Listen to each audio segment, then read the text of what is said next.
L'idée de cette réunion, c'est donc au décours de ces 2 demi-journées, vous devriez être capable de conduire une enquête allergique en allergie respiratoire standard. Vous devriez être capable d'instituer une désensibilisation par voie sublinguale ou par comprimé standard. Je répète, vous ne serez pas allergologue, vous n'allez pas vous lancer dans des trucs excessivement complexes, mais il ne faut jamais oublier qu'en médecine, les maladies rares sont exceptionnelles et les maladies fréquentes sont communes. Hein. Ça a toujours été comme ça. Les gens se spécialisent dans les maladies rares, mais ils voient des patients communs. Hein. Ça, c'est un peu ça. Donc, le déroulé. Je vais faire un peu un exposé descendant pour resituer un petit peu tout l'aspect diagnostique. Sur les allergies respiratoires, j'aime bien l'histoire parce que ça permet de resituer parfois. Parfois, on a l'impression d'avoir inventé la roue et on n'a rien du tout inventé. Elle existait bien avant qu'on soit né. Ce qui est très très beau, puis c'est très beau les histoires de médecine. Bon, ça, c'était un cardinal. Qu'est-ce qu'il constatait, ce cardinal? Il a parfaitement décrit l'allergie aux acariens de la poussière de maison. C'est quand il dormait en position demi-assise, comme on dormait à l'époque, avec ses gros oreillers de plumes. Et comme c'était un cardinal, il avait de la belle plume, un petit peu ancienne. Il étouffait, il fallait qu'il se mette à la fenêtre pour respirer. Et là, ça allait beaucoup mieux. Et puis, bon, on a avancé. Vous voyez que les prics, c'est pas tout jaune. Je vous rappelle que Blackley, il avait constitué un petit cerf-volant pour récolter les premiers pollens, et c'est comme ça qu'on a trouvé. On a découvert l'histamine, l'hypersensibilité. Vous connaissez tous l'histoire de ce pauvre chien que l'on était censé protéger et qui a fait une anaphylaxie hein, par rapport à la méduse. L'histoire des facteurs de transfert qui permettaient de suspecter l'IgE, c'est-à-dire à l'époque il n'y avait pas le HIV, donc on prenait beaucoup plus facilement du sang et qu'on injectait le sérum à un voisin. Et je connais d'ailleurs dans l'ancêtre du laboratoire ALK, chez Allerbio à l'époque, Bernard Guérin a fait des transferts passifs. Hein. Il a beaucoup utilisé le sérum de son gendre qui est multi-allergique pour l'injecter, pour faire des transferts passifs. Mais on était bien avant l'époque, avant les années 80. Et puis, bon, les IgE découvertes par Ishizaka Johansen. Juste pour resituer un petit contexte. Alors, ce qui est fondamental en allergie, qu'on soit en allergie alimentaire ou allergie respiratoire, c'est de bien comprendre qu'on a affaire à des mécanismes qui peuvent être très, très, très différents. Mais nous, ce qui nous intéresse et ce qui nous concerne dans l'allergie respiratoire, c'est cela. Et on va y arriver. Cette classification, c'est vrai qu'elle est peut-être plus utile quand on parle d'allergie alimentaire, mais très souvent, les patients qui vous disent on est allergique au tabac. Ben non, on n'est pas allergique au tabac. C'est-à-dire qu'il y a des gens qui sont plus sensibles, qui font des réactions d'hypersensibilité non allergiques avec des irritants comme le tabac ou la pollution. Ce n'est pas un mécanisme immunologique. Hein. Si on met dans une toute petite pièce de 10 mètres carrés 10 fumeurs, vous faites rentrer un non-fumeur, il va tousser.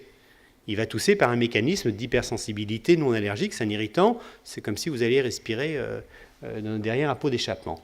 Pour parler d'allergie, il faut qu'il y ait un support immunologique, et le support immunologique qui nous intéresse ici, c'est le support IgE médié, hein, du rhume des foins, de la rhinite aux acariens, de l'asthme allergique.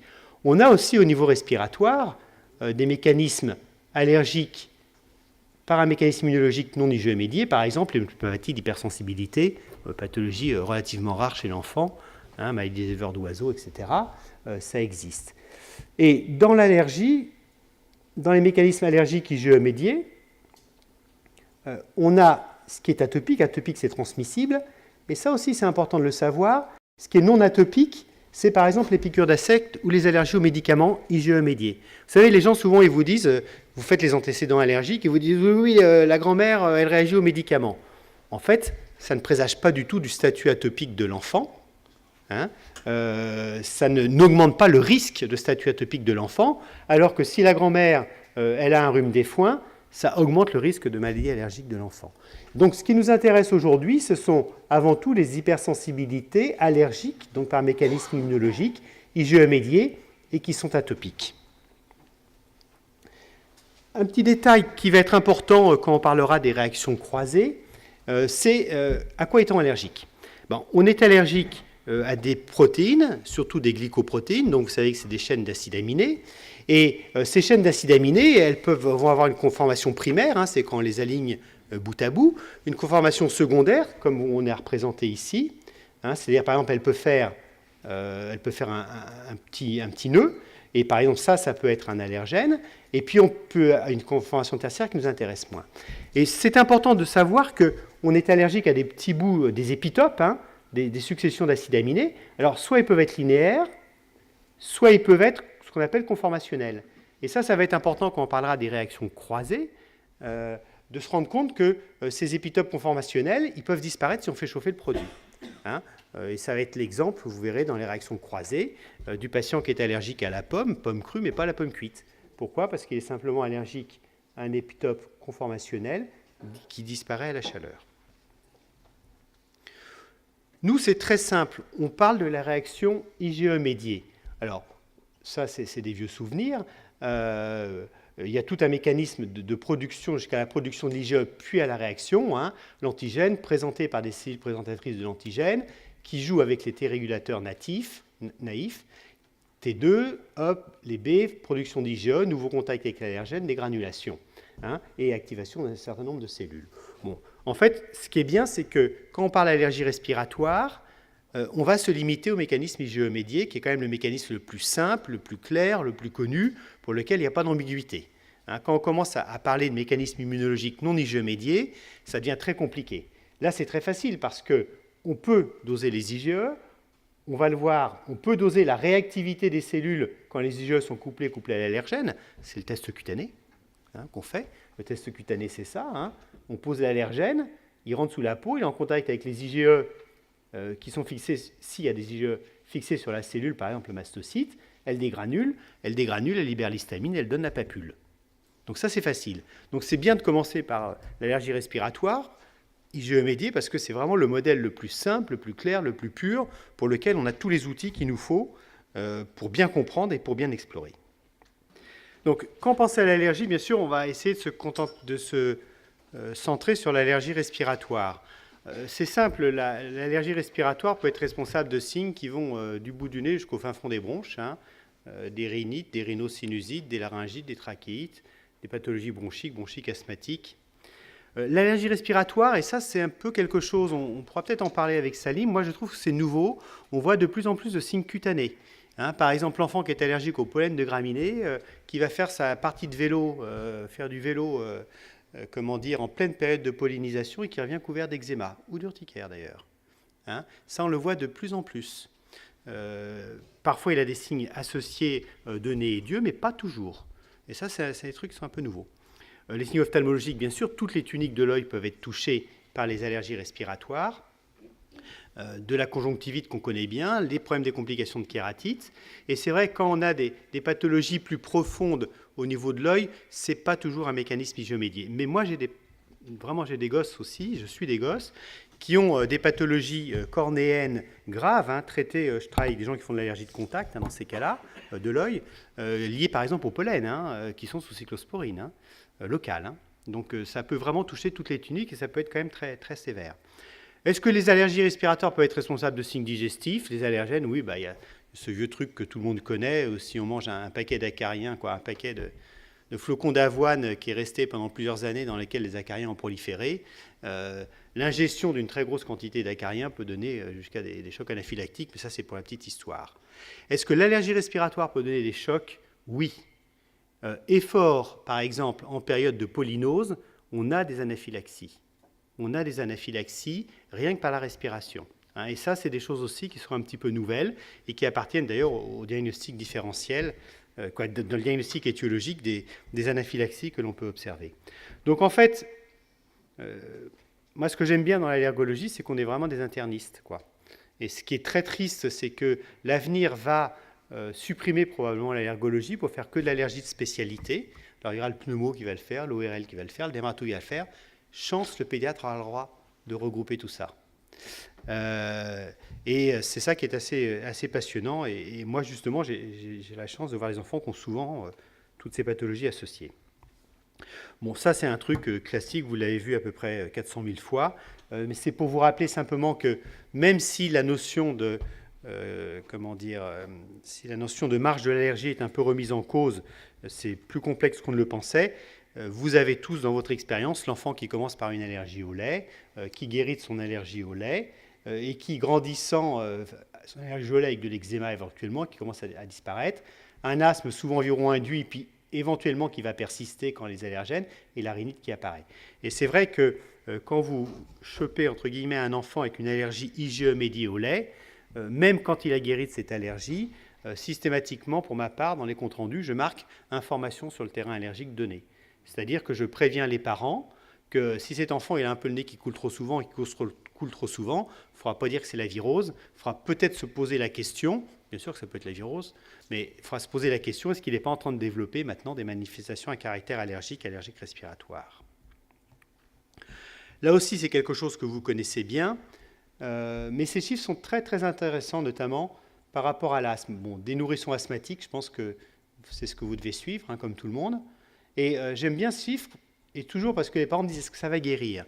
Qu'est-ce qui fait la différence entre un nourrisson asthmatique qui guérit ou qui ne guérit pas? C'est s'il est allergique ou s'il n'est pas allergique. Et ces chiffres, en France, on est à 8-12 plutôt que 7-10, hein, ça c'était européen. J'aime bien leur dire, vous voyez, il y a 30 à 40% des nourrissons asthmatiques, mais il n'y a que 8 à 12% des enfants et adolescents asthmatiques. Donc ça leur permet déjà, ils disent, oui, c'est vrai, j'ai 2 chances sur 3 que ça guérisse. La différence, en fait, c'est surtout autour du statut atopique, hein, qui fait que ça va guérir ou pas guérir. Et puis la rhinite allergique, hein, c'est quand même une calamité. La rhinite allergique, c'est une calamité, c'est pas un gag. Hein. Moi, j'ai une rhinite allergique, je traîne une rhinite allergique depuis plus de 40 ans. Et ça vous entrave énormément la qualité de vie avant les traitements actuels. Hein, faut pas, la rhinite, vous savez, souvent, bon, il a le nez qui coule, quoi, ça fait rire, mais ça fait pas du tout rire. Hein. La rhinite allergique, ça fait pas du tout rire, ça entrave. Et d'ailleurs, des études ont été faites en termes de qualité de vie. La rhinite allergique a une qualité de vie qui est plus altérée que l'asthmatique. Pour les nourrissons, tu as 30 à 60% de sensibilisation, ça fait beaucoup. Hein. C'était dans l'étude européenne, c'était dans le... Alors, voilà, 30 à 60. Mais les 30, si tu prends le 30, tu fais 30 de 30, tu arrives à tes 10% qui restent. Oui. Qu'est-ce qu'il faut penser de l'adage asthme un jour, asthme toujours? Ah non, asthme un jour, asthme toujours, non, pas pour l'asthme du nourrisson. L'asthme du nourrisson, ça c'est... Maintenant, c'est quelque chose qu'on identifie mieux. L'asthme du nourrisson sans antécédents atopiques familiaux, sans antécédents atopiques personnels, avec des tests allergologiques négatifs, c'est d'excellents pronostics. C'est un asthme viro-induit, une hyperréactivité bronchique post-infectieuse classique. Hein. Ah non. Oui, c'est vrai qu'on a dit ça. Hein. Ouais, c'est vrai. Bon, on en a dit des bêtises. Hein. Faut essayer de se corriger un petit peu. Hein.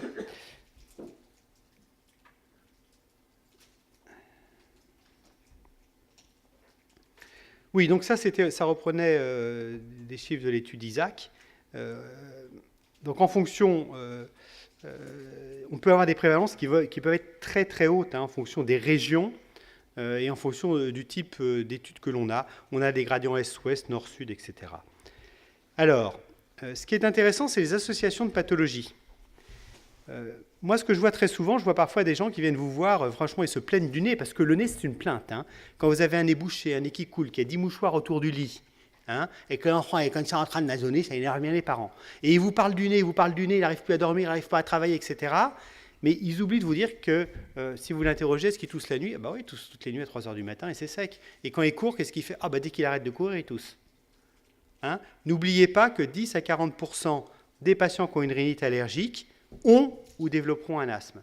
D'où actuellement les recommandations ARIA, je ne sais pas si elles ont été distribuées avant, d'où les recommandations ARIA qui disent que toute rhinite allergique, même sans point d'appel, doit faire rechercher un asthme. Hein. Toute rhinite allergique, il faut mesurer. Hein. Ce matin, moi j'ai consulté jusqu'à 12h30, et j'étais à l'heure, et j'ai vu des gosses qui ne se plaignaient pas du tout, j'en ai vu un qui ne se plaignait pas du tout de symptomatologie respiratoire, il avait un VMS à 70%, il prenait 30%. Après Ventoline. Hein.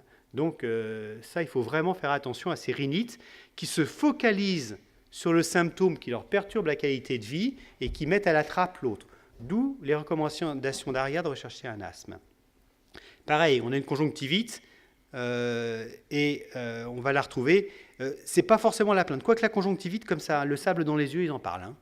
Hein. Le sable dans les yeux, et puis dès qu'ils commencent à avoir des yeux de lapin, dans les jours qui viennent, là, vous allez voir arriver au cabinet des patients qui ont du blanc d'œil comme de la gelée, hein, parce que les bétulacées sont sortis, l'eau, le nez là. Hein. Vous allez voir, ils vont avoir le blanc de l'œil là comme de la gelée. Ça, c'est la belle conjonctivite. Hein. Et voilà.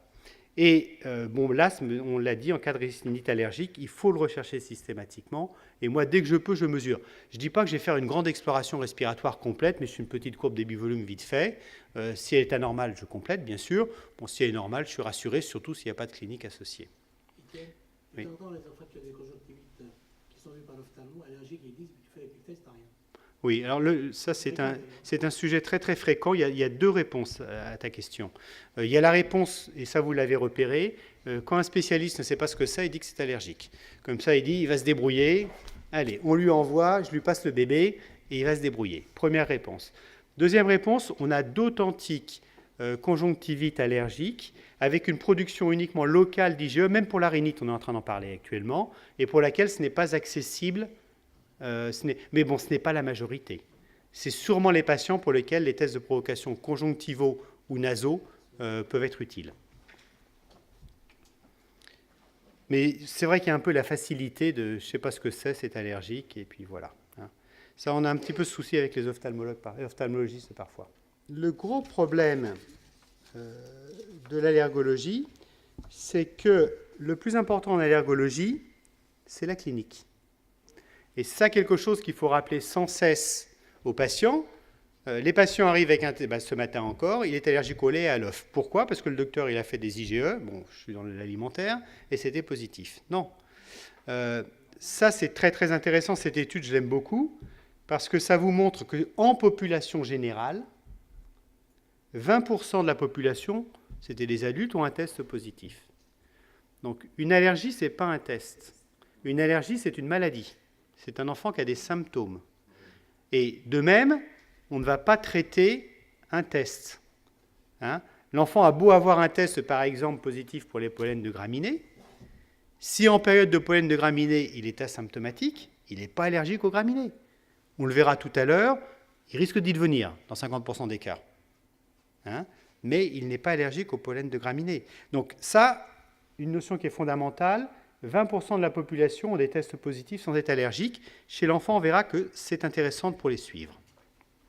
Là aussi, j'aime beaucoup cette étude, qui est l'étude du groupe de Kustovic, qui montre qu'en population générale, vous voyez un gros échantillon, vous avez à peu près 11% des enfants à 8 ans qui sont sensibilisés à l'arachide, qui ont un test positif à l'arachide.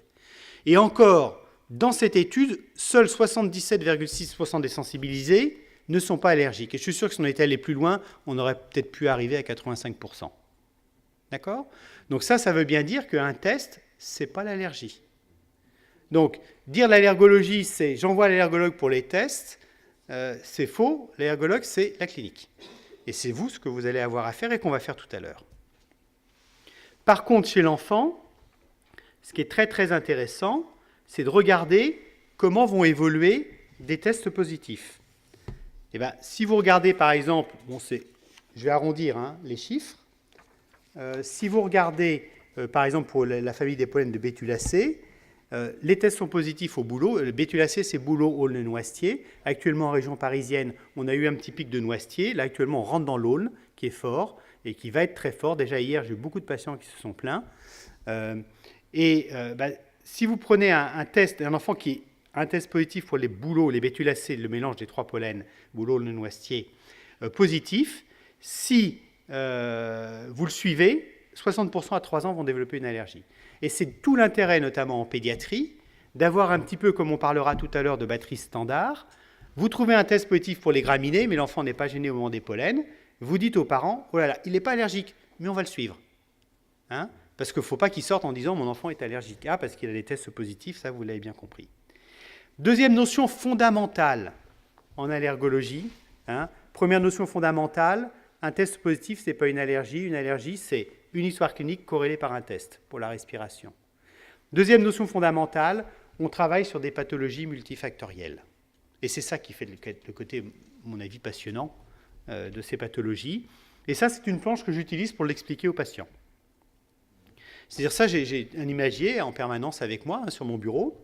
Et qu'est-ce que je leur dis? Je leur dis par exemple que l'asthme peut bien sûr être lié à des facteurs, peut avoir une composante allergique. Chez l'enfant, à peu près 100% des patients, des enfants asthmatiques ont un asthme induit par l'exercice. Il suffit de mettre le paquet. Hein.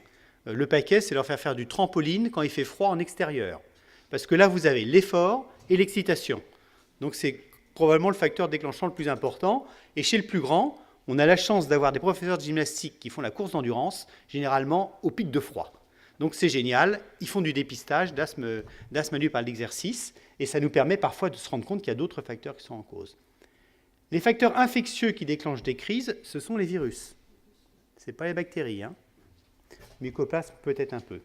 Les facteurs irritants, ça permet de s'arrêter sur celui-ci, actif ou passif. Hein. Le facteur d'humidité, très très important. Quand vous interrogez vos parents d'enfants asthmatiques, nourrissons asthmatiques, qu'est-ce qu'ils vous disent?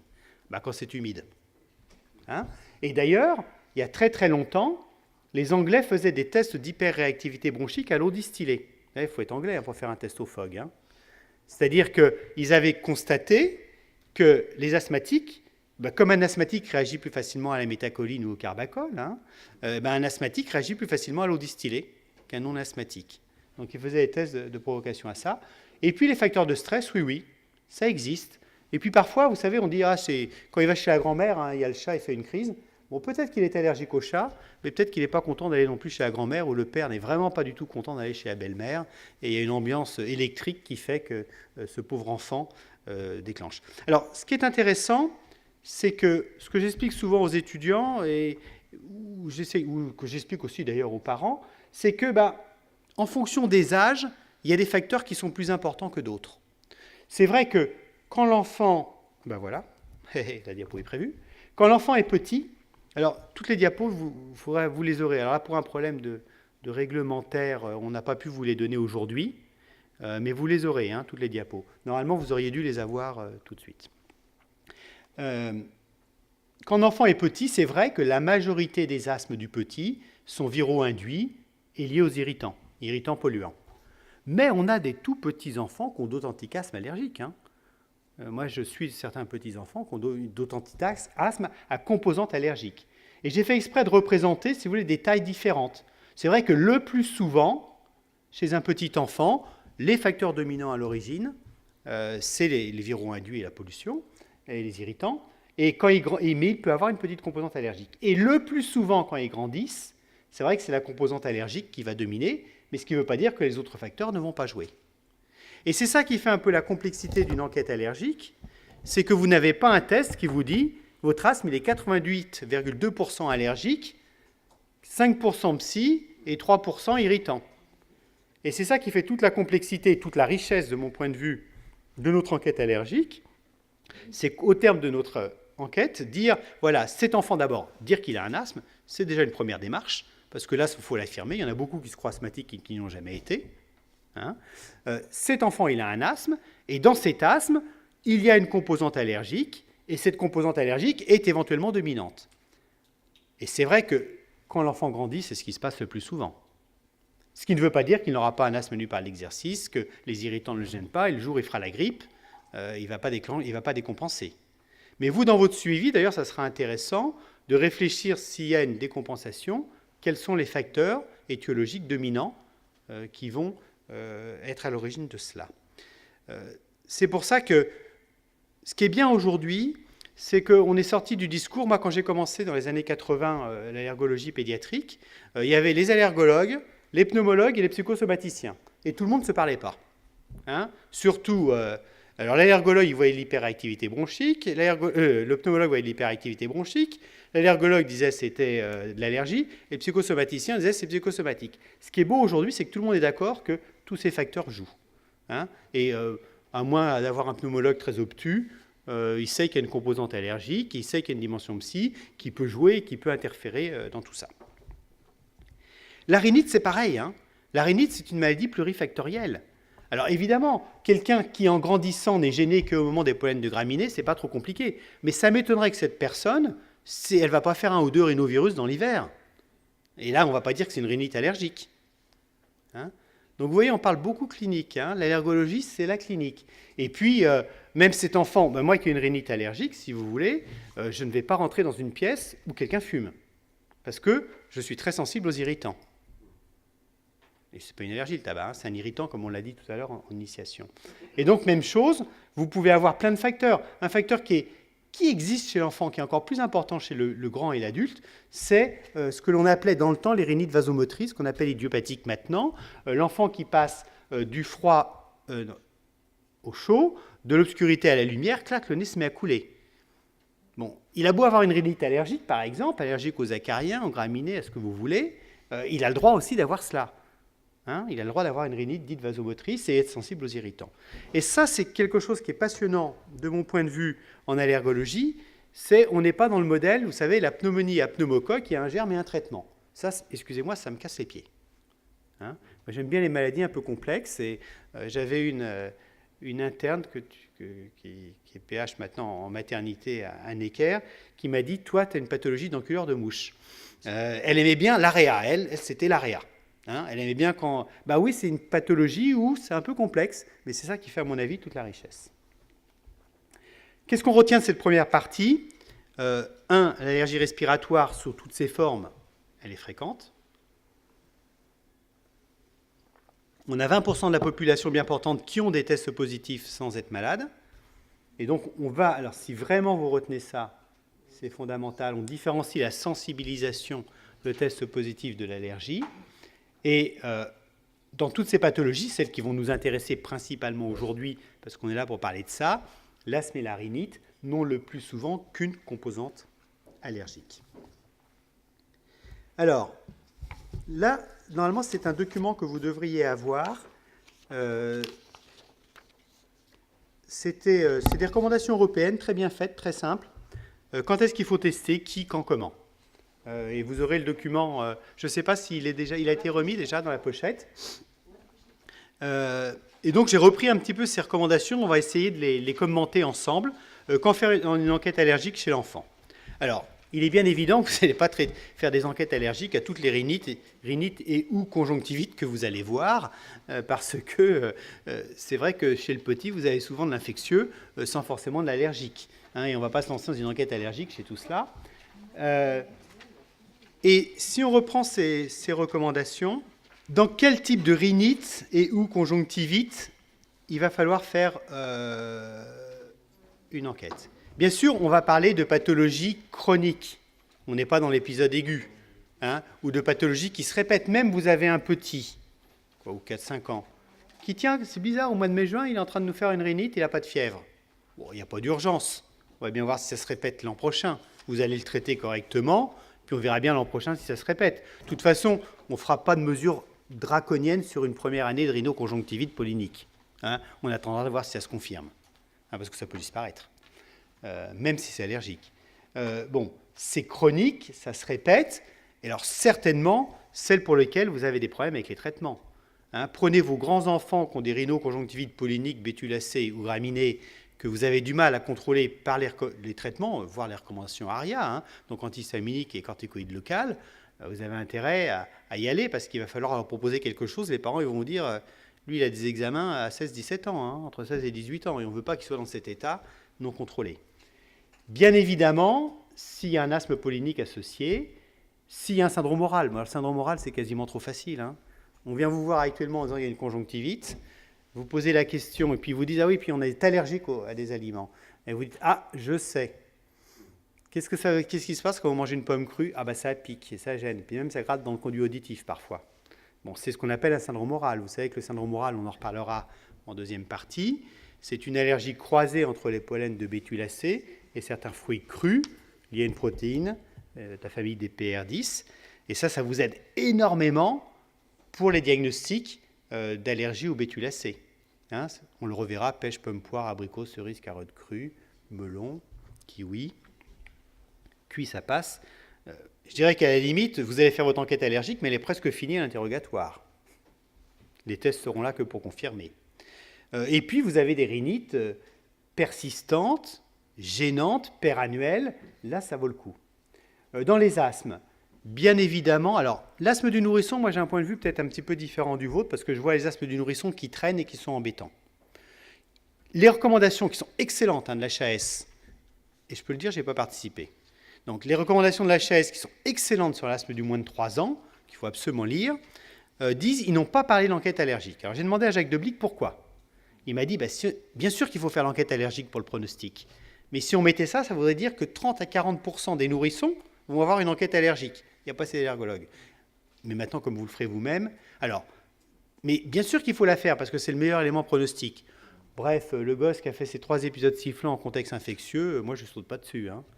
J'attends de voir. Alors, sauf si papa et maman sont asthmatiques, allergiques eux-mêmes, et qu'il a fait une allergie au lait, bon, ok. Mais le truc qui est virus induit, on va peut-être pas trop l'embêter.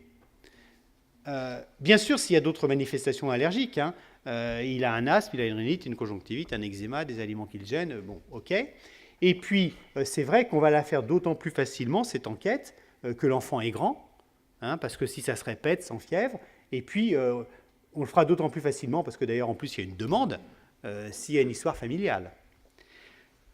Toujours en prenant ces recommandations, par rapport à l'atout, quand est-ce qu'il faut le faire?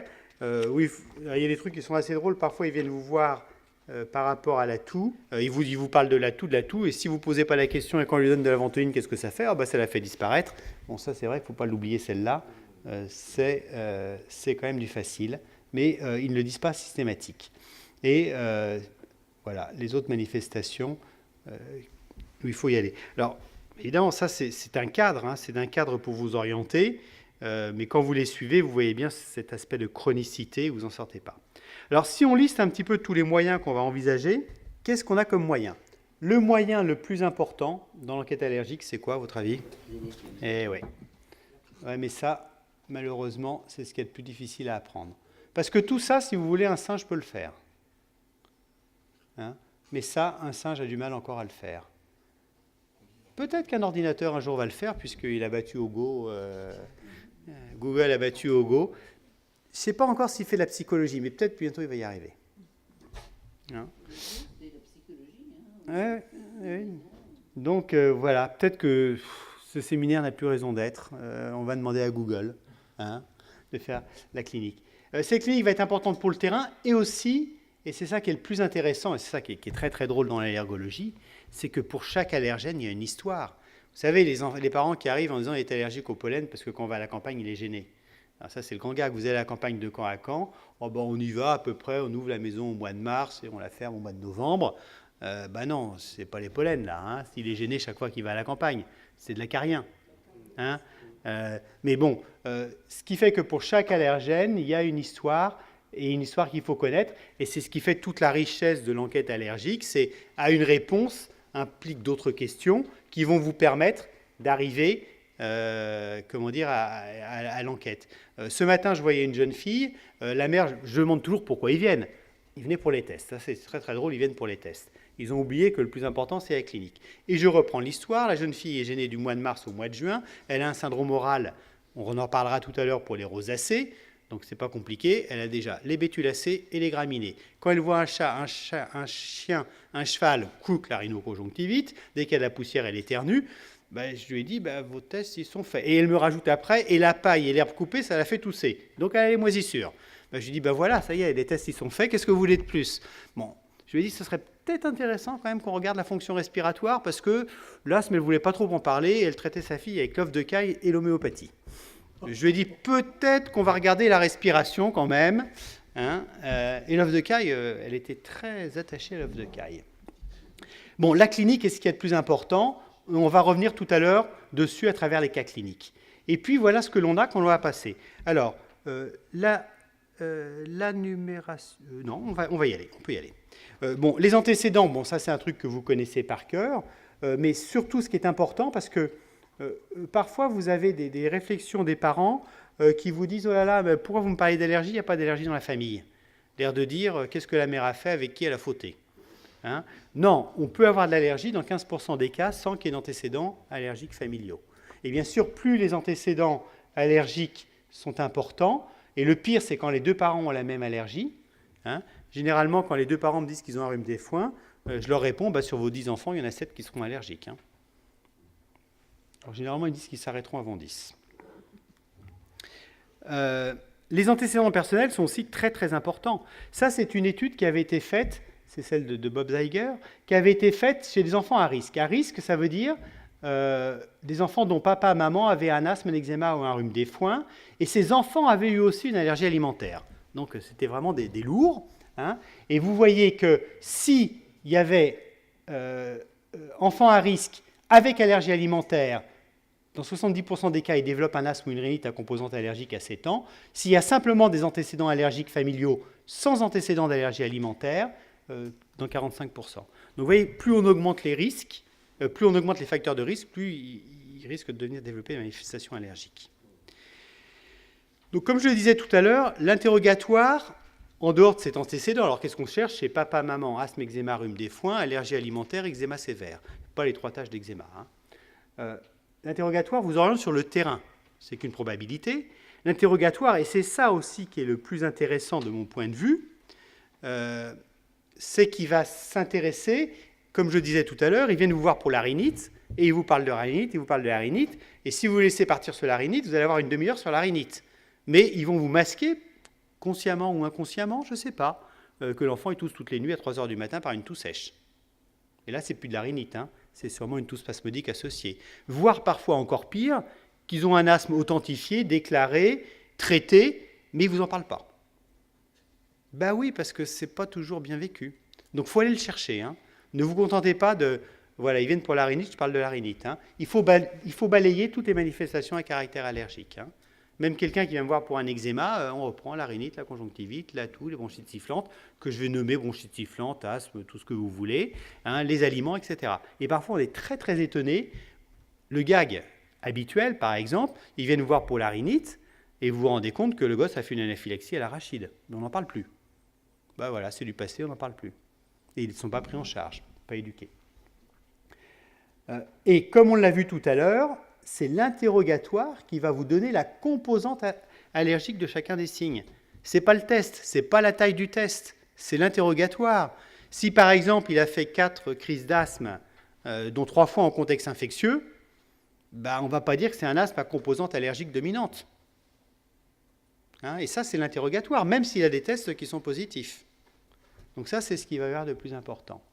Et puis, ce qui fait toute la richesse de l'allergie, et on le reverra tout à l'heure à travers les cas cliniques que l'on va faire ensemble, c'est que pour chaque allergène, il y a une histoire clinique évocatrice. Et ne pas se contenter de il est allergique au pollen, parce que quand il va à la campagne, il est gêné.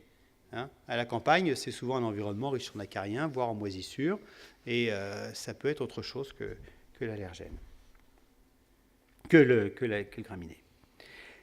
L'hyperéosinophilie, vous y êtes très attaché, mais il faut savoir qu'il y a plein de causes d'hyperéosinophilie, et que la première cause d'hyperéosinophilie chez le petit enfant, c'est l'infection. Alors un gosse qui a fait 3 bronchites sifflantes et qui a 700 éosinophiles, pour peu que ça soit fait au décours d'une bronchiolite, vous ne savez pas si c'est le virus qui l'a donné ou si c'est un témoin de terrain allergique. Dans le domaine respiratoire, ce n'est pas quelque chose qui me paraît majeur. Dans le domaine alimentaire, c'est autre chose. Et il y a d'autres causes que vous connaissez très très bien aussi. Alors, les tests cutanés, au jour d'aujourd'hui, on va les pratiquer tout à l'heure. On va vraiment favoriser uniquement les prick tests. On va garder les IDR uniquement pour l'allergie médicamenteuse. Les prick tests, là, je passe très vite parce qu'on va le reprendre en détail, toutes ces diapos, et on va le faire. Vous allez le faire vous-même tout à l'heure. Donc, un test, la seule chose qui apparaît dans les publications, c'est ce qu'on appelle la papule. L'érythème, il nous aide, nous, quand on regarde le résultat. Ça, c'est mon bras. Et ce n'est pas un mélanome, c'est une tache de bique. Donc, c'est la taille de la papule. Et on reverra tout à l'heure l'intérêt du témoin positif, du témoin négatif, et comment faire ces tests. Et vous allez les faire. Alors, il y a un petit problème, et que l'on va voir tout à l'heure. D'ailleurs, j'espère qu'on va avoir des résultats qui vont illustrer cela. C'est le problème de la reproductibilité. C'est pas si facile que ça à faire des pricks, vous allez le voir. Et il y a des problèmes de reproductibilité. Il y a des opérateurs qui ne sont pas très bons, qui n'ont pas une bonne reproductibilité. Il y en a qui sont meilleurs. Il y a des variabilités intra-interopérateurs. Alors, quand est-ce qu'on considère un test positif? Alors, vous avez des dizaines de critères. Moi, je pense qu'il faut faire un témoin positif, un témoin négatif. Tout à l'heure, je vous expliquerai pourquoi je préfère le témoin phosphate de codéine chez l'enfant par rapport au témoin histamine. Je vous dirai pourquoi je le préfère. Globalement, c'est plus de la moitié du témoin positif si celui-ci fait plus de 3 mm. Voilà. Quand je vois parfois des comptes rendus où on a des tests positifs à 0,5 mm, je pense qu'on se moque du monde. Ou à 1 millimètre, on se moque du monde. Hein. De toute façon, vous allez voir, c'est franc. Il ne faut pas oublier qu'il y a un pic de réactivité cutanée entre 15 et 25 ans. Ce qui fait qu'au jour d'aujourd'hui, on peut faire une enquête allergique, quel que soit l'âge de l'enfant, mais il faut en connaître les limites. C'est-à-dire que vous avez un enfant, vous avez l'impression d'avoir un contexte allergique par la clinique, vous faites des tests, ils sont négatifs. La bonne pratique, c'est bien sûr de traiter l'enfant, de le suivre et de reproduire ces tests une fois par an. Pardon. Est-ce qu'il y a des incidents ? Classiquement, non. Mais je vais quand même faire attention au nombre de tests qu'on va faire, parce que si on vous fait 50 tests au phosphate de codéine, il y en a bien un qui va nous faire une anaphylaxie. Alors, on dirait que ce n'est pas grave, on a des placebos de Jex, donc un bon placebo sur une anaphylaxie, ça peut aider parfois, mais pas toujours. Non, il y a eu des très très rares accidents qui ont été décrits quand on fait trop de tests et qui sont tous positifs, sur les pollens par exemple. Pardon ? Ça c'est après la pause. C'est après la pause. Vous aurez même les listes des tests qui me paraissent adaptés. Voilà. Oui, je connais une allergologue qui a eu un accident. Elle avait fait plein de pollens redondants. Vous avez pas, pour ma part, je trouve que c'est inutile de tester bouleau, aulne, noisetier, charme. Bouleau, noisetier, oui. Voilà, le bétulacé ou que bouleau, comme c'est croisé. Bon, il ne faut pas faire des tests redondants. Parce que vous allez voir, ça gratouille un peu. Hein. Ce n'est pas la catastrophe, mais ça gratouille un peu.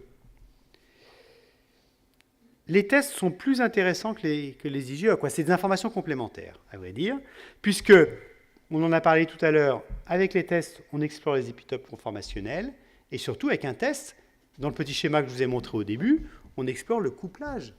Le test, vous mettez l'allergène sur la peau, qui va rencontrer l'IgE fixé sur le mastocyte, donc vous explorez la capacité de dégranulation du mastocyte par la mesure de votre papule.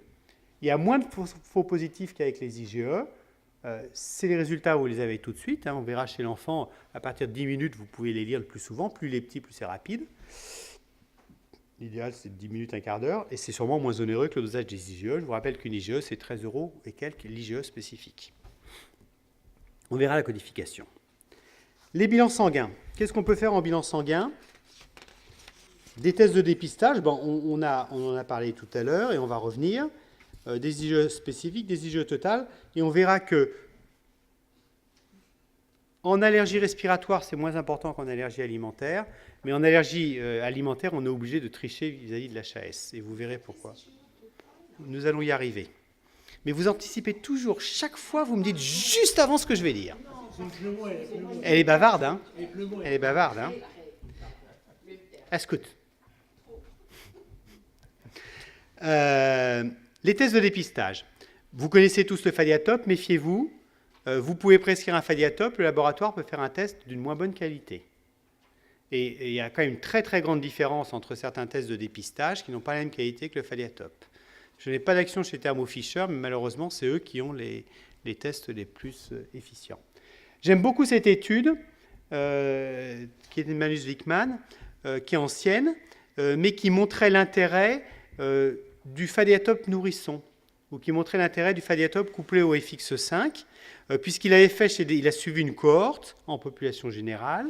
Il leur a fait un Fadiatope qui était un Fadiatope un peu particulier, parce qu'il était quantitatif, et il le couplait au FX5. Vous savez que le FX5, c'est œuf, lait, arachide, blé, soja, morue. C'est différent hein, des Trophatopes, où vous en avez 3, et le FX26, vous n'avez que 4 aliments dedans. Bon, moi, j'aime bien ça, le FX5. Et qu'est-ce qu'il montrait ? Et c'est ça qui est très, très intéressant dans sa cohorte, c'est qu'il montrait que la probabilité d'avoir un asthme, vous l'aviez beaucoup plus facilement si vous coupliez Fadiatope et FX5 chez ces petits-enfants. Vous voyez, probabilité de 51% contre 25% pour le Fadiatope seul. Donc, ce qui fait que quand je suis amené, on verra quand est-ce qu'il faut utiliser un test de dépistage. Quand je suis amené à faire un test de dépistage chez l'enfant, chez le petit enfant, je couple souvent un Fadiatope et un FX5, ou, j'avais oublié que je l'avais écrit après, je le couple, je demande un Fadiatope nourrisson. Parce qu'en fait, ce qui est intéressant, c'est un Fadiatope nourrisson, ils ont mis l'œuf, ils ont mis le lait, je ne sais pas ce qu'ils ont mis d'autre, c'est un peu un secret.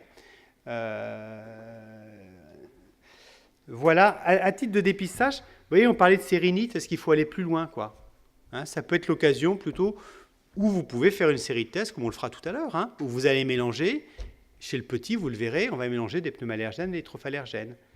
puisque, je dévoile déjà, le test pour l'œuf, le plus souvent, ce n'est pas une allergie à l'œuf, mais c'est un témoin de terrain allergique. Le Phédiatop est sensible, tu as dit que c'était pas sensible, le Phédiatop? Si. Mais, Thermo Fisher. pardon? Celui de Thermo Fisher. Oui, mais par exemple, tu as des tests qui se font avec des bandelettes. Je ne citerai pas le laboratoire qui vraiment c'est... Si, il faut le dire, il faut Non, pas non. faire ça. Voilà. Il faut que vous vous mettiez d'accord avec votre biologiste qui fasse les bonnes techniques. Malheureusement, à une époque, c'est un peu moins maintenant, parce qu'avec les gros problèmes que reconnaissent les laboratoires, ils envoient quasiment chez Biomis ou chez Cerba. Mais à une époque, ils essayaient de s'équiper eux-mêmes, et ils ne s'équipaient pas forcément par les meilleures techniques. Et puis, il ne faut pas oublier ce que l'on a dit tout à l'heure. Si vous avez une histoire clinique qui tient la route, même si vos tests sont négatifs, il faut savoir les répéter. Ce n'est pas la peine de répéter tous les 6 mois, mais il faut savoir les répéter une fois par an, parce qu'on a des profils très très différents chez l'enfant. On a des enfants qui ont des tests positifs qui ne sont pas encore allergiques. Vous les suivez, dans 50% des cas, ils y deviennent. Et puis on a des enfants qui vraiment, vous avez une impression d'allergie, parce que la clinique est là, vous faites les tests, c'est négatif, vous répétez les tests un an après, ça se positive. Vous voyez, on a vraiment des deux profils qui peuvent cohabiter. On va tout passer en revue, et puis après, on va réfléchir à l'organisation de ces tests, comment il faut les faire. Les IgE total, donc certains d'entre vous savent déjà que normalement, j'ai bien dit normalement, il ne faut pas les faire. Surtout jamais les coupler au Phédiatop, on le verra tout à l'heure, parce que ça ne va pas être remboursé. Mais il y a plein de causes où ces IgE total peuvent augmenter, dont les infections virales. C'est vrai que c'est assez fréquent qu'on m'adresse des petits nourrissons pour un bilan d'asthme du nourrisson où on recherche une composante allergique. Mais comme je l'ai dit tout à l'heure, les éosinophiles ils peuvent augmenter après l'infection, les IgE total peuvent augmenter après l'infection virale. Donc il ne faut pas l'oublier. Il y a plein de causes. Alors, on a un tout petit problème avec ce dosage d'IgE total. C'est parce que si on regarde les recommandations de l'HAS, l'HAS, de mon point de vue, dit des choses qui ne sont pas du tout adaptées à la pédiatrie. Ils disent qu'en suspicion de réaction ORL ou bronchique d'origine allergique, ils disent que chez un enfant de moins de 3 mois, c'est un marqueur fiable. S'il a fait des infections virales, ce n'est pas un bon marqueur. D'accord ? Et alors, après l'âge de 3 mois, ce n'est pas fiable. Disent-ils, n'est pas un marqueur fiable. Et ils disent que c'est indiqué dans d'autres situations, c'est quand on va utiliser le xolaire, etc. Non, c'est vraiment, excusez-moi, c'est n'importe quoi. Avant 3 ans, c'est souvent un marqueur, ça peut être un marqueur de suite d'infection. Par contre, comme on va le voir, on continue. Qu'est-ce que dit l'HAS ? Là, on sort du sujet, mais pour l'aliment, ils disent que chez le moins de 3 ans, ça peut orienter, sinon ce n'est pas nécessaire, et pas indiqué au-delà de 3 ans. Alors là, ça c'est la plus belle des bêtises qui existent, parce que dans le domaine de l'allergie alimentaire, on sort un peu du sujet, on a parfois des très très gros producteurs d'IgE, et si vous avez des IgE totales supérieures à 300-400, vous avez beaucoup de faux positifs. Donc c'est pour ça que moi je fais 2 ordonnances pour avoir toujours mes IgE totales, pour savoir son niveau de production. Voilà. De mon point de vue, et c'est mon point de vue, et j'ai bien dit que c'est en désaccord avec la HAS à l'époque, c'est indispensable pour interpréter les IgE spécifiques, et supérieur à 300, il y a des faux positifs possibles. Les IgE spécifiques du pneumallergène. Alors ça, c'est un travail du groupe de Koustevik qui montre que la probabilité que l'enfant soit réellement allergique à l'allergène est fonction du taux. Ce n'est pas une probabilité de sévérité, c'est une probabilité, ça reste une probabilité d'allergie. Ce qui fait que vous avez vu, il y a, 10 ans ou plus, on a arrêté de parler en classe et on parle en KU. On arrête de parler classe 1, 2, je ne sais plus combien, ça montait jusqu'à 6 à l'époque, ou 4. On parle uniquement en KU, parce que on ne va pas accorder la même valeur à un acarien d'épée à 0,50 qu'un acarien d'épée supérieur à 100. Ceci dit, le supérieur à 100, vous avez intérêt à regarder ses IgE total, parce que s'il a 1400 d'IgE total, ça n'a pas la même valeur que s'il a 50. D'où l'intérêt de ces IgE total au moins une fois pour savoir le seuil de production d'IgE. Donc, ces IgE spécifiques du pneumallergène, il faut préciser les bons pneumallergènes. Et tout à l'heure, on va parler un petit peu d'allergologie moléculaire. Vous allez voir, ça peut aussi nous aider. On va juste rapidement l'effleurer, mais ça peut nous aider notamment pour les pollens. Donc, autre outil, l'IgE spécifique de l'allergène, en sachant qu'on a de très bons allergènes et d'autres qui sont moins bons. Lié à la complexité, vous voyez, par exemple, là, je vois le chien. L'allergie au chien est très compliquée parce que ça va dépendre de l'espèce et au sein d'une espèce de l'animal. Donc, on n'a pas d'aussi bons allergènes pour le chien que pour le chat, alors que la majorité des allergiques au chat réagissent au même allergène, qui est FLD1. Alors, est-ce que PRIC et IgE rentrent en concurrence? Non, ils sont parfois complémentaires, comme c'est illustré dans cette étude. Mais c'est vrai qu'en pratique clinique, le plus souvent, qu'est-ce que vous allez faire? Vous allez faire une bonne clinique. Et très souvent, d'ailleurs, moi, avant de faire mes tests cutanés, je dis, on risque de trouver des tests positifs pour touc. Vous faites vos prics, ça confirme, et on va s'arrêter là. Dans certaines situations, de mon point de vue, si on envisage une désensibilisation, surtout pour les pollens, on peut avoir des marqueurs pronostiques de réussite. Donc ça, c'est intéressant d'aller plus loin, d'utiliser ces marqueurs pronostiques de réussite au niveau sanguin. Donc, on a parlé de la clinique, on a parlé des tests de dépistage, des prics, des IgE totales, des IgE spécifiques. Et dans l'IgE spécifique... Excusez-moi de t'appeler. Oui. Qu'est-ce que tu appelles les marqueurs spécifiques de réussite? On y arrive. Ils sont bien, hein. Ils attendent juste ce que je vais leur dire. Non, c'est toi qui as commencé à en parler. Oui, c'est ça. Mais, donc, C'est quelque chose qu'on connaissait pas. Voilà, alors on va y arriver par rapport aux allergènes recombinants. L'allergologie moléculaire, c'est quoi? En fait, ça a été toute une progression dans notre démarche en allergologie. La clinique toujours. N'oubliez pas que les premiers tests d'allergologie, l'allergologue demandait qu'on passe l'aspirateur, il faisait un broyat, il diluait, il faisait le prick. Ça, c'est l'origine de l'allergologie. On a eu des extraits standardisés purifiés. Alors, les extraits maison en aliments, ils nous servent toujours, mais bon, ça, c'est autre chose. On a vu les IgE spécifiques, mais quand vous dites, par exemple, un IgE spécifique aux acariens, c'est énorme. Ou aux graminées, par exemple, c'est énorme. Ça ne veut rien dire aux graminées. Dans le graminé, vous avez des dizaines, plus de 10, de composants allergéniques qui constituent cet extrait. Et le gros progrès de l'allergologie... Alors, si on prend l'exemple du lait, on reprend historique, les tests cutanés, l'IgE spécifique lait de vache, puis après on s'est rendu compte que c'est très intéressant d'analyser de manière séparée alpha-lactalbumine, bêta-lactoglobuline et caséine. Et puis même maintenant, on peut aller plus loin. Ça, c'est autre chose. Eh bien, en allergie respiratoire, c'est pareil. On peut partir de ce fatras d'allergènes, qui est par exemple l'allergène de bouleau. Je n'ai pas parlé graminées, mais je peux parler bouleau. On peut parler de ce fatras d'allergènes qui est le bouleau. Et à l'intérieur de ces pollens de bouleau, on va pouvoir identifier des IgE spécifiques de composants, de tous ces petits composants allergéniques du bouleau. Et ce qui est intéressant dans le bouleau, par exemple, l'allergène majeur, celui qui est reconnu par plus de 50% des sujets, c'est celui qui nous intéresse. Parce que si vous faites une désensibilisation au pollen de bouleau, il va y avoir surtout des sensibilisés à BET-V1. D'abord, ça veut dire qu'il est allergique à ça. Et que d'autres allergènes sont des allergènes qui sont mineurs et qui peuvent être source de fausse positivité d'autres tests. Donc en fait, quand tu t'intéresses, je t'ai parlé d'éléments prédictifs, par exemple, quand on va en parler tout à l'heure, quand on va faire une désensibilisation aux graminées, on va vérifier que, pour ma part, moi je vérifie que le patient est bien allergique aux composants FLOP-P1, P5, parce que c'est l'allergène majeur qui est réellement responsable de l'allergie. On verra que ça peut être même encore plus intéressant par rapport au bouleau et aux frênes.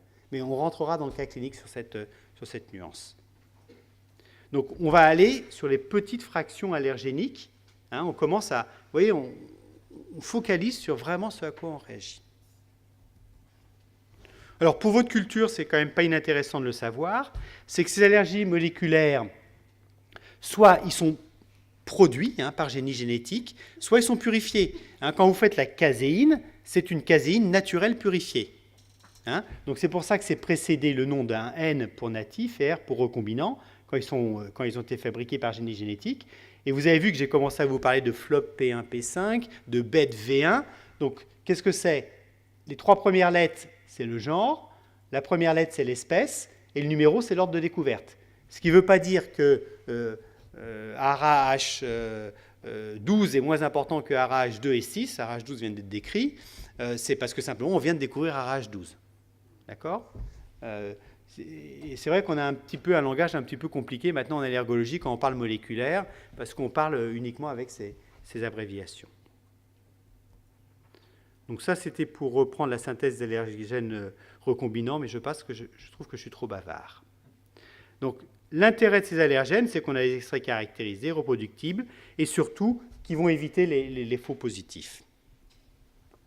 Alors, quelque chose qui est très, très intéressant pour vous, et malheureusement, vous ne faites pas souvent attention à ça, et ça peut poser des problèmes par rapport au remboursement que vos patients vont avoir. Il y a des règles de la nomenclature, et il faut les respecter, il faut les connaître. Alors, vous avez le droit de cumuler certaines choses, mais pas d'autres. Par exemple, si vous faites des tests de dépistage, vous pouvez cumuler un Fadiatope avec des mélanges d'allergènes alimentaires, des Trophatope. Donc si vous marquez Fadiatope plus Trophatope enfant, c'est remboursé. Mais si en plus vous marquez Fadiatope, par exemple, et IgE total, il y en a un des deux qui n'est pas remboursé. Ou Fadiatope plus IgE spécifique, je ne sais pas, graminé, ce n'est pas remboursé. D'accord ? Il faut quand même que vous sachiez que chacun de ces dosages, ça vaut 13,77 €. Hein. Au niveau des pneumallergènes, on a le droit à 5. Au niveau des trophallergènes, on a le droit à 5, mais on peut avoir les deux cumulés. On n'a pas le droit de le cumuler avec des IgE totales. Comme je vous l'ai expliqué tout à l'heure, pour ma part, c'est indispensable d'avoir des IgE totales au moins une fois. Donc, je vais le faire sur une ordonnance séparée. Les tests CLA, on devrait le supprimer. Voilà. Non, mais j'ai repris le tableau de la nomenclature. Non, c'est un test où il y a plein de faux positifs, ça ne veut rien dire. Allez, on abandonne. C'est souvent une source d'inquiétude pour les familles, et puis voilà, on laisse tomber.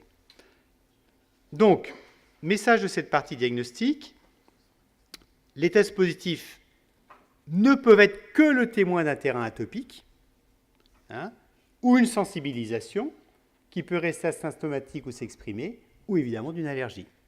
Donc un test, il ne faut pas dire un test, il est allergique. Vous avez vu qu'il y a d'autres possibilités avant, puisque 20% de la population, a des tests positifs. Il ne faut pas voir une probabilité de sévérité du symptôme avec le taux. Comme je l'ai montré, il y a une probabilité de la maladie, mais pas de sévérité.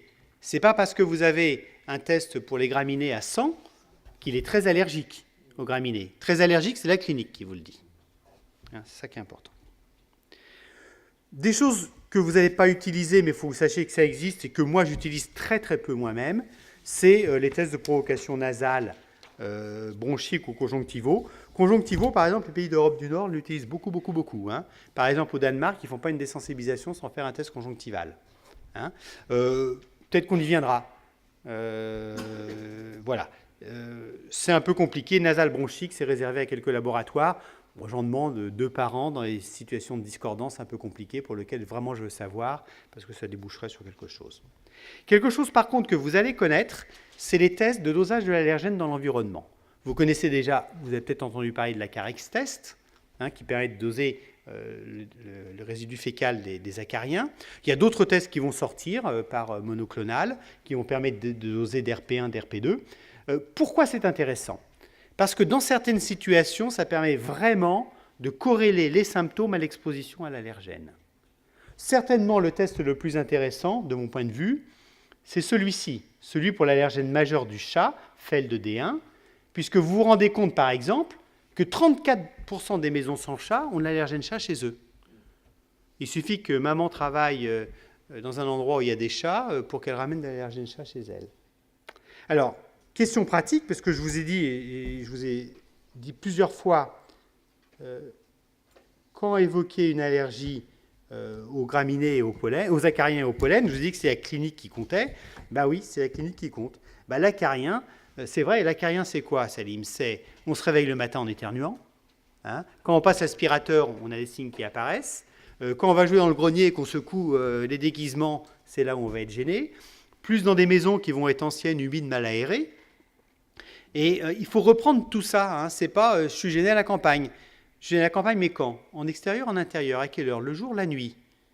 Hein, il faut reprendre tout ça, Les pollens, on va le voir tout à l'heure, il y a des calendriers polliniques. Par exemple, je vous ai dit tout à l'heure, l'aulne arrive, il est là, fort depuis hier, en région parisienne, hein, excusez-moi. Hein.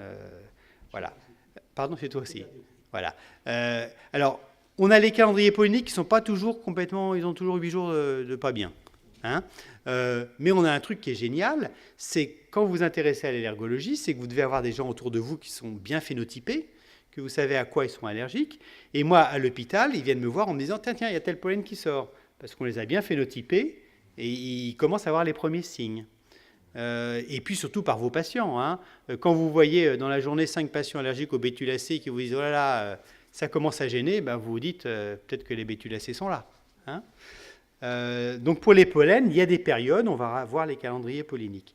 Alors, l'allergologie, l'interrogatoire, c'est la base. Et moi, ce que j'aime bien, c'est que l'allergie respiratoire, en fait, c'est simple chez l'enfant. On est beaucoup plus simple que chez l'adulte. Il y a assez peu d'allergènes responsables des manifestations. Alors, c'est sûr que si vous voulez couvrir 99% des patients, il faudra plus d'allergènes. Mais pour 90% des patients, vous allez vous débrouiller avec 8 allergènes. Alors, c'est quoi ces 8 allergènes respiratoires absolument majeurs? Ben, évidemment, ma maman en allergologie, c'était Denise Brunet, à Necker, elle disait toujours « l'acarien, c'est le franc or hein ». Elle n'était pas toute jeune. Hein. Bah oui, l'acarien, c'est quand même notre allergène majeur. Hein. Alors, deuxième dans l'ordre, sûrement le pollen de graminées. Pollen de graminées, ça va être 8-9 mai en région parisienne jusqu'à fin juillet, sans parler du petit regain de fin août. Un allergène que j'ai vu apparaître en région parisienne, la famille des bétulacées. Alors, les graminées, il y en a plusieurs, le représentant majeur, les fléoles, mais tout ça, ça croise hein, avec les autres fléoles, d'actifs flouves. Les bétulacées, bouleaux, aulnes, noisetiers, tout ça aussi, ça croise ensemble. Noisetier assez rare chez l'enfant, il faut attendre l'adolescence souvent. Mais aulnes et bouleaux, on l'a, c'est actuellement. Alors, des allergènes, j'en ai pas parlé, quoi, je l'ai mis dans les 8, mais nous, les cyprès, ben, on ne connaît pas très bien. Quoique, ça commence tout doucement à voir apparaître. De même, l'ambroisie, ça y est, elle est en train d'arriver en région parisienne. C'est anecdotique, parce que ceux de la vallée rhodanienne et ceux du sud de la France, ça a été déclaré fléau biologique, hein, avec obligation de désherber, etc. Les oléacées, le frêne. Le frêne, il arrive. Le frêne, il arrive en région parisienne, on le verra tout à l'heure dans l'enquête allergique, il nous pose un problème, parce qu'il pollinise en même temps que les bétulacées, mais un petit peu plus tard, plus avril. Et grâce à l'allergologie moléculaire, on va savoir s'il y a du frêne, de sensibilisation au moins, de frêne en cause. Le chat, alors bien sûr, le chat, ça c'est les 12 millions en France, c'est un énorme problème, avec, comme le disait notre ami, le chat baladeur. Le chat baladeur qui peut rentrer partout, plus on va ramener les allergènes, ces chaises elles doivent être bourrées d'allergènes chat puisqu'elles sont matelassées. Le chien, alors le chien ça c'est un énorme problème parce que comme j'ai dit en fonction des espèces et à l'intérieur d'une espèce et des différences, on pensait qu'on avait des espèces moins allergisantes, en fait c'est pas si vrai que ça. L'énorme problème des moisissures, on n'a pas de bons extraits. Actuellement on nous fournit 2 extraits, Alternaria et Aspergillus grâce à l'aspergillose bronchopulmonaire allergique. Malheureusement, c'est un réel problème, hein, l'allergie aux moisissures, mais on n'est pas très très bon pour la diagnostiquer en dehors de la clinique. Et pour les traiter, on n'a que Alternaria et bon. Le cafard qui est une vraie allergie, qui est un vrai problème. Hein.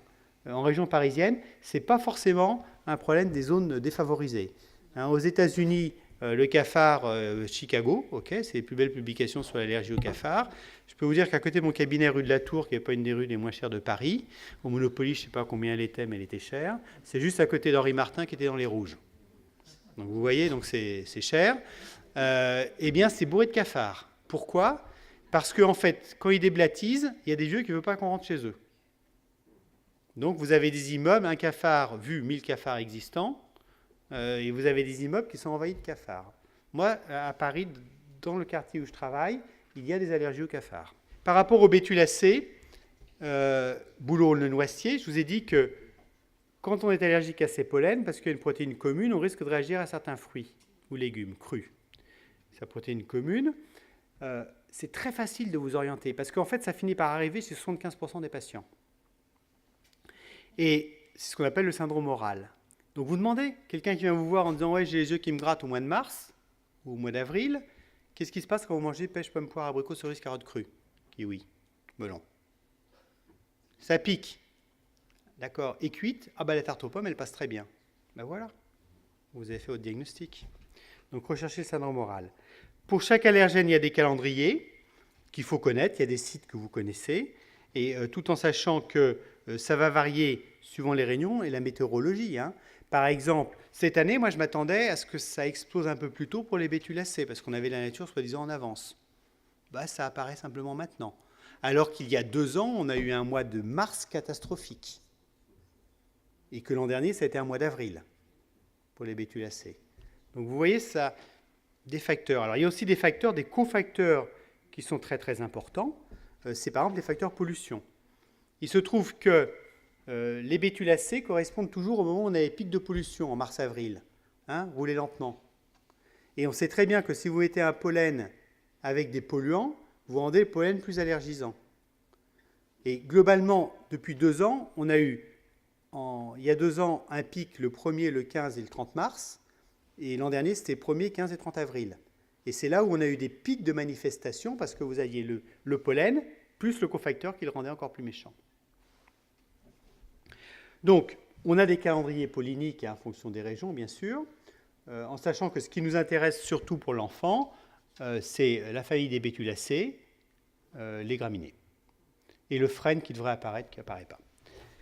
Un calendrier, là il manque encore des images, c'est pas grave en fonction des régions. Et pour finir, avant de faire la pause et de passer au cas clinique et à la manipulation des prics, comment organiser tous ces examens qu'on vient de voir? Dans le domaine de l'asthme, on l'a vu, on a un asthme, le plus important c'est l'interrogatoire, l'examen. Même s'il vient pour un asthme, n'oubliez pas qu'il peut avoir, dans plus de 50% des cas, une rhinite associée. Quand un asthme, c'est 70%. Interrogez la rhinite, traitez s'il le faut, parce qu'en traitant une rhinite associée à un asthme, vous allez améliorer l'asthme. Hein, il faut faire attention à ne pas se focaliser sur. D'accord ? Un asthme, les recommandations disent qu'il faut faire systématiquement une radio, on pourra en discuter. Dès qu'on peut, il faudra mesurer, c'est sûr, le traiter et le suivre. Et puis parfois, si vous êtes dans le cadre d'un asthme du petit virus induit, peut-être qu'on va s'arrêter. Hein. Par contre, quand il commence à continuer son asthme sans avoir de fièvre en grandissant, il faudra peut-être se poser la question de la composante allergique. Et c'est là où je vous conseille de commencer par les prick tests. Vos prick tests, il y a 2 possibilités. Ils sont positifs et vous avez une histoire cohérente. Un asthme hivernal avec une exposition aux acariens de la poussière de maison sans facteur infectieux, des tests positifs pour les acariens, ben voilà. Hein, allergie aux acariens, responsable d'une composante de l'asthme, prise en charge de l'environnement, prise en charge de l'asthme, et on suit. Si vous avez éventuellement, vous êtes dans une situation un petit peu différente, vous êtes dans une situation où vos tests sont positifs, mais vous dites peut-être que je vais aller plus loin, prenons un exemple de pollen. C'est vrai que moi, si j'envisage une désensibilisation, je compléterai par un dosage sanguin pour augmenter mes chances, pour voir si ma désensibilisation a plus de chances de marcher. On verra ça à travers les cas cliniques. Avant, on ne le faisait pas, mais maintenant qu'on a l'allergologie moléculaire, c'est vrai qu'on a tendance à le faire. Ce qui peut peut-être être plus embêtant pour vous, c'est qu'est-ce que je fais si mes prics sont négatifs? Bon, ben, parfois, vous pouvez attendre. Hein. Dire, voilà, il est petit, on va voir comment ça évolue. S'il le faut, je refais dans 1 an. OK ? Deuxième solution, je sens un terrain allergique, mais je n'arrive pas tellement à m'orienter. On peut faire des tests de dépistage comme on a envisagé, avec l'intérêt de coupler Fadiatope et Fixe 5, ou Fadiatope nourrisson. Si c'est positif, je sais qu'il faudra que j'aille plus loin. Troisième solution, alors franchement là, non, c'est pas possible. Hein, il a vraiment une histoire qui est typique d'allergie aux acariens. Mes tests sont négatifs. En plus, comme les acariens, vous le verrez, on fait systématiquement les 2 acariens des PDF, ils croisent. Donc ça veut dire que ce n'est pas que j'ai mal fait mes tests, c'est qu'il ne réagit pas au niveau de sa peau. J'ai vraiment une impression pour l'acarien, je complète directement par un dosage spécifique des IgE acariens. Voilà un arbre décisionnel que je peux vous proposer, par exemple, dans votre pratique par rapport à l'asthme. Dans la rhinite, qu'est-ce qu'on va proposer? Alors là, ça c'est fondamental, hein. Ça, je suis revenu quand même amplement dessus. Toujours rechercher un asthme associé, par la clinique et dès qu'on peut par la mesure. On traite, on suit. Et c'est vrai qu'une rhinite qui vous paraît avoir une rhinite qui résiste au traitement, vous avez intérêt à demander un avis ORL. Hein. Parfois, il ne faut pas, surtout que maintenant, ils font très facilement des petites fibroscopies. Ça permet d'éliminer plein de diagnostics différentiels et d'être tranquille. Hein. C'est des pathologies qui doivent guérir. Alors là, c'est pareil. Parfois, vous êtes dans une situation simple, tout rentre dans l'ordre, vous arrêtez. Si ça perdure, ça se répète, même chose. J'aurais tendance à commencer par les prics, avec le même type de démarche que là. Alors, il y a une situation où j'ai dit, bon, les prics sont négatifs, on peut attendre. Qu'est-ce qui fait qu'on peut attendre? Ça peut dépendre de l'âge. Hein. Plus il est jeune, plus on aura envie d'attendre. Dire, on reverra bien ça l'an prochain. Ce qui ne veut pas dire que vous allez le laisser dans la nature et que vous n'allez pas le traiter. Ça va dépendre aussi du degré de gêne. Les signes sont importants, il est très gêné, vous avez envie d'aller plus loin. Ça dépend aussi du contexte familial. Les parents qui viennent vous voir en vous disant « Attendez, on est tous les deux asthmatiques, allergiques, mon enfant fait une rhinite, vous avez beau avoir les tests négatifs, ils ont envie qu'on vraiment on sache. » Ça, il faut quand même bien sûr. Et puis, il y a aussi, c'est votre impression clinique. Hein. La symptomatologie, ça vous évoque avant tout de l'allergie. Hein. Donc, vous allez y aller. Donc, cette enquête allergique, avant tout, elle repose sur la clinique. Et n'oubliez pas que les tests ne vont confirmer que votre impression clinique et que vous n'allez pas traiter des tests.